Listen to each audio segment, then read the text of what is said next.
అందరికీ నమస్కారం. నా పేరు ఆర్విఎస్ నిఖిల్. ఈ సినిమా డైరెక్టర్ని. 4th క్లాస్లో అనుకున్నా ఈ మాట చెప్పాలని ఫస్ట్ టైం. ఇప్పుడు చెప్పుకునే ఛాన్స్ వచ్చింది. Thank you so much. Teaser కాబట్టి ఫాస్ట్గానే ప్యాకప్ చెప్పేస్తాను దీనికి.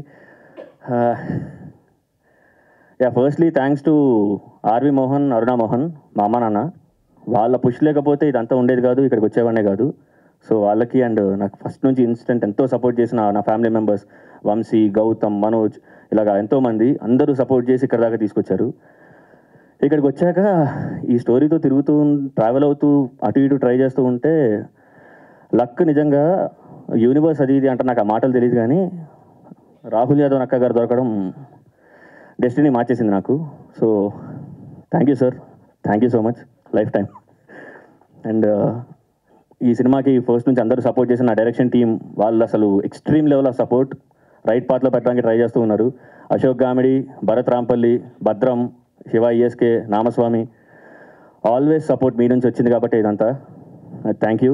అండ్ ఆర్టిస్ట్ దగ్గరికి వస్తే ప్రియా గారు, ఐశ్వర్య గారు, దివ్య గారు చాలా బ్యూటిఫుల్ ఉన్నారు ఆబ్వియస్లీ, అండ్ చాలా బాగా చేశారు. Thank you so much.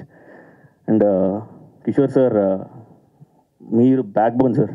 ఈ సినిమా మొత్తం ర్యాంపేజ్ సార్, మీరు life time. Thank you sir, thank you so much, thank you sir. And మా హీరో రాజగౌతమ్ గారు, ఆయన మీరు సర్ప్రైజ్ కాదు, ఆయన కోసం మీరు 4-5 సార్లు వెళ్తారు సినిమాకి. మెంటల్ పర్ఫార్మెన్స్ అయింది, పిచ్చి పిచ్చి అసలు చాలా చాలా అసలు ఎనర్జీ రన్ అవుతుంటుంది, రష్ అవుతుంటుంది మొత్తం సినిమా అంతా అయింది. ఆయన మొత్తం ఆయన పెట్టి ఇంకా ఎక్స్ట్రీమ్ చేసేశారు.